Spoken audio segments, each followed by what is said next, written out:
Smith's parting words, released overnight by Attorney General Merrick Garland, part of a sweeping 130-page report from Smith's criminal investigation, as well as a letter that Smith wrote to Garland, dated January 7th, and says that Trump has not been exonerated for his actions surrounding that day. And in the letter, Smith takes on Trump directly over Trump's repeated claims of, quote, complete exoneration, end quote, because the government ultimately dropped the case. But it represents a sweeping defense of the department's case against President Trump. The report doesn't have extensive new details from the more than 250 witnesses they interviewed, and the landmark decision to charge him with crimes and prosecute him even as he ran for president again. In the letter, to have done otherwise on the facts developed during our work would have been to shirk my duties as a prosecutor and as a public servant. Smith writes this, quote, I want to be clear that the ultimate decision to bring charges against Mr. Trump was mine. It is a decision I stand behind fully. Okay, so picture this. You're Donald Trump. You've been dealing with investigations and lawsuits for what feels like forever at this point.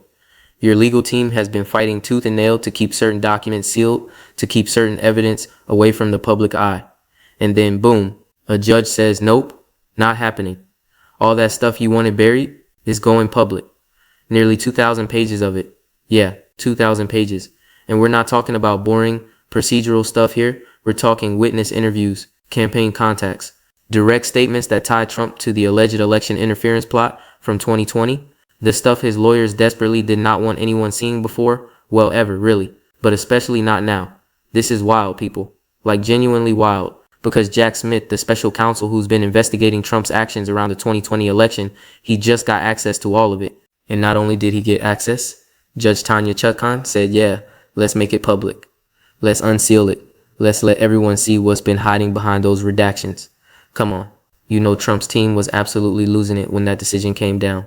But before we go any further, real quick, let's be honest. You can't really trust mainstream media anymore. That's why we built Pump Politics, to bring you real stories, real context, and no corporate spin. If you want to stay ahead of the headlines, join our free newsletter. We'll send the news straight to your inbox every day. Just click the link in the description to join.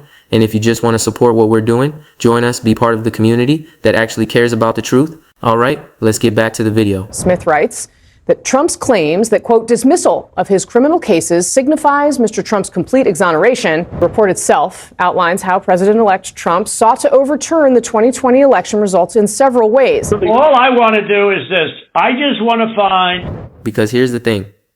They argue, and I mean, they really push this, that releasing these documents would be election interference. That's what they called it. Election interference. The irony is thick enough to cut with a knife, right? Trump, the guy at the center of an election interference investigation, claiming that transparency is somehow interfering with elections. Judge Chutkan wasn't buying it, not even a little bit. She basically said, and I'm paraphrasing here, but this is the vibe, withholding information from the public just because it might make you look bad politically. That's closer to election interference than releasing it. Boom, denied. So now we've got this massive document dump, October 18th, 2024. Nearly 2,000 pages of previously sealed or redacted evidence just out there for everyone to read. Journalists are combing through it. Legal experts are analyzing every line. In Trump's camp, they're in damage control mode. Are you kidding me with this? Like, the timing alone is insane. We're talking about evidence that directly implicates Trump in trying to overturn the 2020 election results. Evidence that his own legal team fought desperately to suppress. And it all comes out right when the political temperature is already at a boiling point. This isn't just some minor court filing. This is the kind of stuff that shapes narratives, that influences how people see Trump's legal troubles, that adds fuel to the fire of every argument about whether he's being unfairly targeted or whether he actually did what prosecutors say he did. And here's where it gets even more interesting. This whole battle over sealed documents, it's not new for Trump. This is like his signature move at this point, fighting to keep stuff hidden, whether it's financial records, tax returns, classified documents, January 6th committee subpoenas. The pattern is clear. Transparency is not his friend. And every single time he fights it. Every single time. But this time, the fight didn't work. Judge Chutkan said, nope, the public has a right to see this.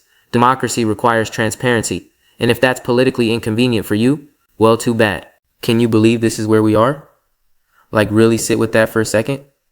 We're at a point where A former president's legal strategy is literally just try to hide everything and hope it doesn't come out. And when it does come out, claim it's a witch hunt. Claim it's political persecution. Claim the whole system is rigged against you. But here's the reality. These aren't made up documents. This is evidence collected by a special counsel appointed through proper legal channels. These are witness statements, campaign records, communications, the kind of stuff that either proves guilt or innocence. And Trump wanted it buried. So yeah, Jack Smith has the sealed verdict now. He's got access to materials that were supposed to stay hidden. And Trump's legal team is scrambling to figure out what this means for the case is still moving forward. Because even though some of these prosecutions have stalled or been dropped, the evidence is still out there. The record still exists. And now everyone can read it. This is the story we're diving into today. The unsealing of Trump's documents, what's actually in them, why his team fought so hard to keep them secret, and what it all means for Trump's legacy, his legal future, and the never-ending debate about whether he's a victim of the system or a threat to it. The documents tell a story, a really detailed story about power and pressure and attempts to change election results. And now that story is public. Whether Trump likes it or not, whether his lawyers can spin it or not, the evidence is there in black and white for anyone who wants to look. Let's get into it. All right, so let's talk about what actually happened here. Because the headlines make it sound simple, right? Judge unseals documents, Trump's team panics. But there's so much more going on beneath the surface. And honestly, most people are missing the bigger picture on this one. First, we need to understand what these documents even are. We're talking about evidence compiled by Jack Smith's team as part of the investigation into Trump's efforts to overturn the 2020 election. This includes witness testimony, internal campaign communications, statements from people who were directly involved in the events of late 2020 and early 2021. Basically, it's a paper trail, a really detailed paper trail that connects Trump to specific actions and decisions. Now, Trump's lawyers tried to argue that releasing this stuff would prejudice potential jurors, that it would poison public opinion, that it would, and this is the phrase they kept using, interfere with the election. They wanted Judge Chuck Kahn to delay the release, to keep everything under seal until after the election at minimum. Ideally, probably forever. But here's where Judge Chuck Kahn dropped the hammer.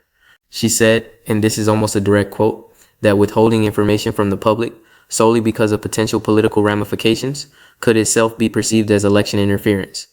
Like she flipped the entire argument on its head. She basically said, you know what? Hiding evidence from voters because it might make your guy look bad? That's the real interference, not transparency. And then she unsealed nearly 2,000 pages. Just like that. Come on. The absolute scenes in Trump world when that order came down. Because they knew what was in those documents. They'd been fighting to suppress this stuff for months. And suddenly it's all public. Every interview, every communication, every piece of evidence that ties Trump to the fake elector scheme and the pressure campaign on state officials and the entire apparatus of trying to reverse the election results. So what's actually in there? Well, a lot. And I mean a lot. We're talking about new details on how Trump's team coordinated with various state legislators, how they pushed the fake elector strategy, how they tried to pressure Vice President Pence into refusing to certify the results. There are witness accounts from people inside the administration, people who were in the room when these decisions were being made. One of the most damning parts, the evidence shows Trump was directly informed multiple times that his claims about election fraud were baseless, that his own advisors, his own Justice Department officials, told him there was no evidence of widespread fraud, and he pushed forward anyway. He kept making the claims, kept pressuring officials, kept trying to find a way to stay in power. Yeah, that's in the documents. Black and white, not speculation, not hearsay. Direct testimony from people who were there. And here's the thing that's really wild about all this. Trump has spent years, literally years, building this narrative that he's the victim of a weaponized justice system, that the investigations are all politically motivated, that it's a witch hunt designed to take him down because the establishment fears him. And look, there are people who genuinely believe that, who see every indictment, every investigation, every court case as proof that the system is corrupt. But then documents like this come out, and it's not some prosecutor making claims. It's Trump's own people, people who work for him, people who supported him, saying, yeah, he did this. He knew it was wrong. He did it anyway. How do you square that circle? Like genuinely, how do you maintain the witch hunt narrative when the evidence comes from your own team? This is where the conversation gets really messy, because we're not just talking about legal guilt or innocence anymore. We're talking about public perception, about how this story gets told and retold, about whether voters see Trump as a fighter standing up to a corrupt system or as someone who genuinely tried to overturn an election and got caught. And the timing matters. Oh boy, does the timing matter. These documents came out in October 2024, right in the thick of election season, right when public opinion is being shaped, right when every news cycle can swing voters one way or another. Trump's team called that election interference, said the release was timed to hurt him politically. And look, let's be real for a second. The optics aren't great. A massive document dump right before an election. It does look coordinated. It does feel like someone's trying to influence the outcome. But here's the counter argument, and it's a strong one. If Trump did what the evidence suggests he did, if he really did try to overturn the election, then don't voters have a right to know that before they vote? Isn't that exactly the kind of information that should be public?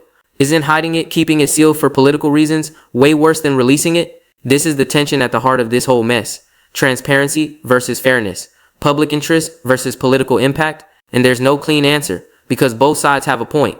But Judge Chutkan made a choice. She sided with transparency. She said the public interest in seeing this evidence outweighs the political inconvenience it creates for Trump.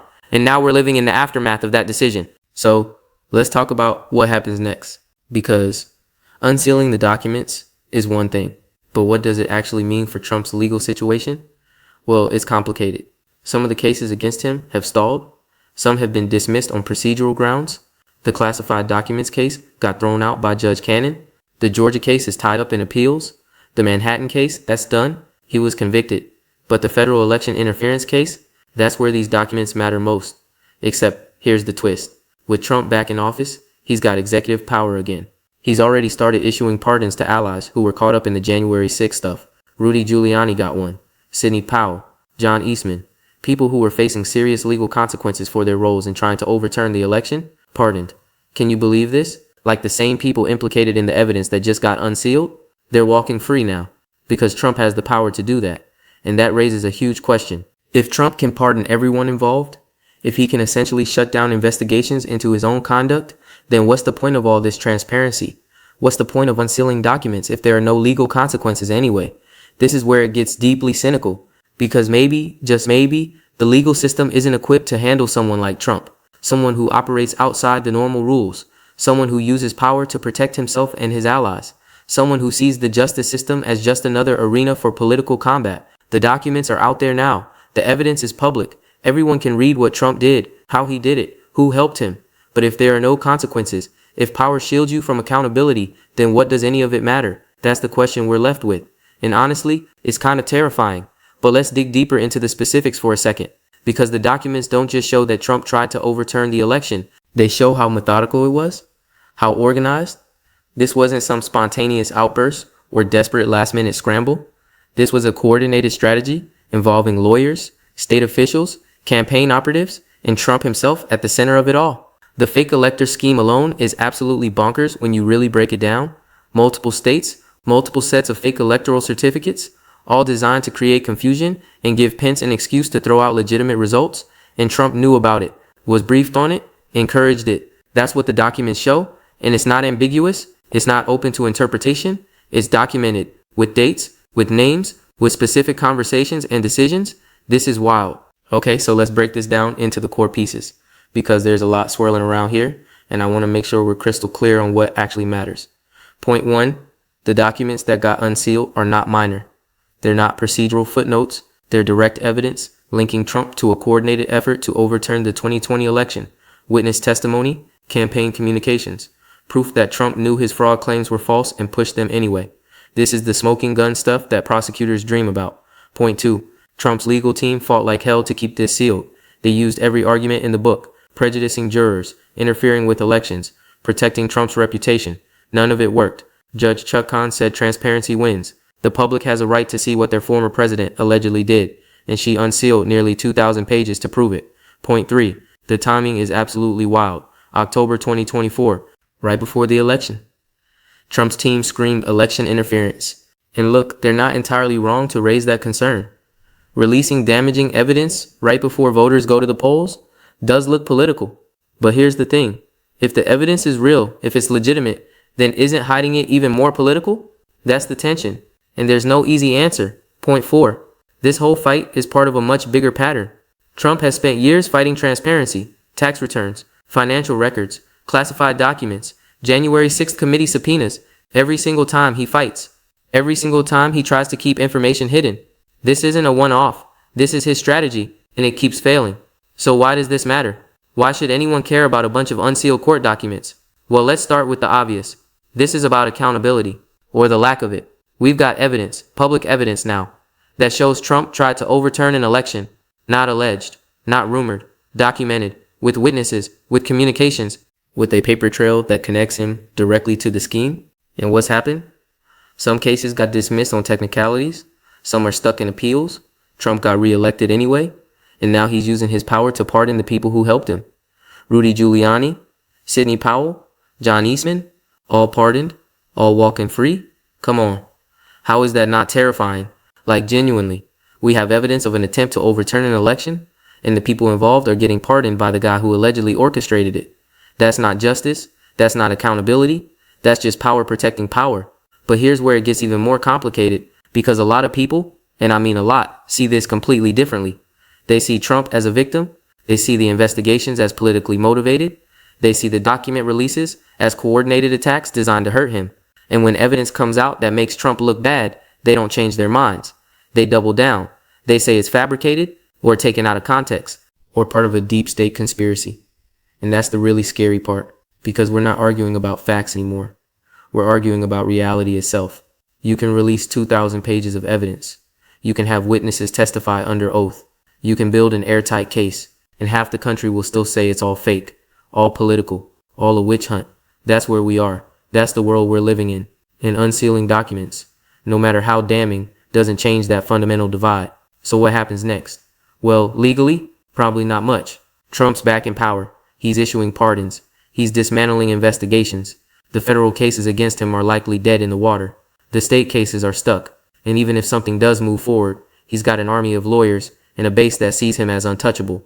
But here's what does matter: the historical record. These documents are public now.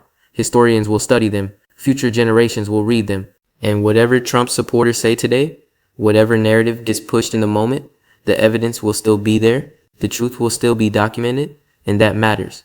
Maybe not for immediate accountability, but for the long game, for how history judges this moment. Because that's really what's at stake here.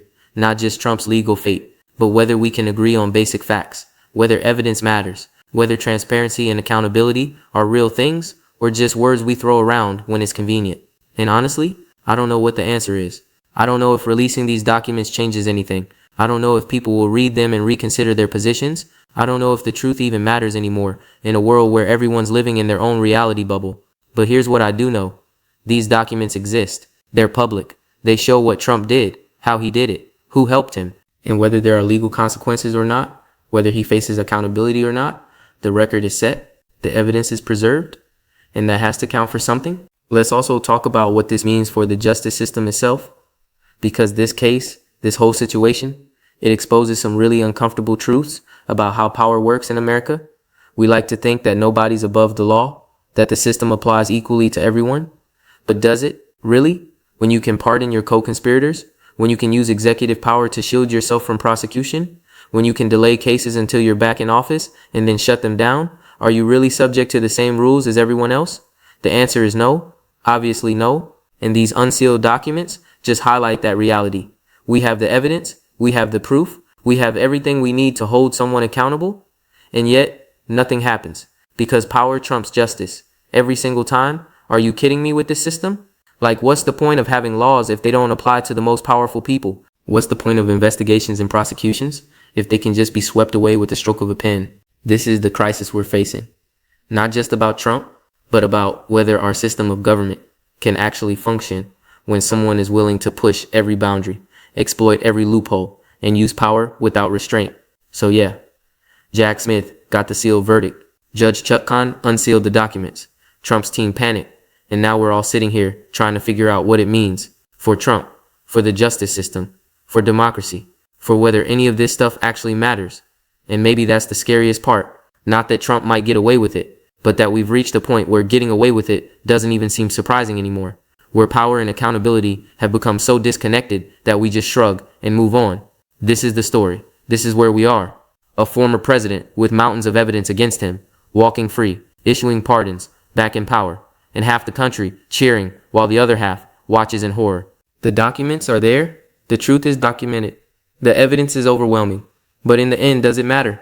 Does any of it actually change anything? Or are we just going through the motions of accountability while knowing the outcome is already decided? What a time to be alive. So that's it for today. Next time we're diving into another Trump story, because let's be real, there's always another Trump story, always another controversy, always another battle.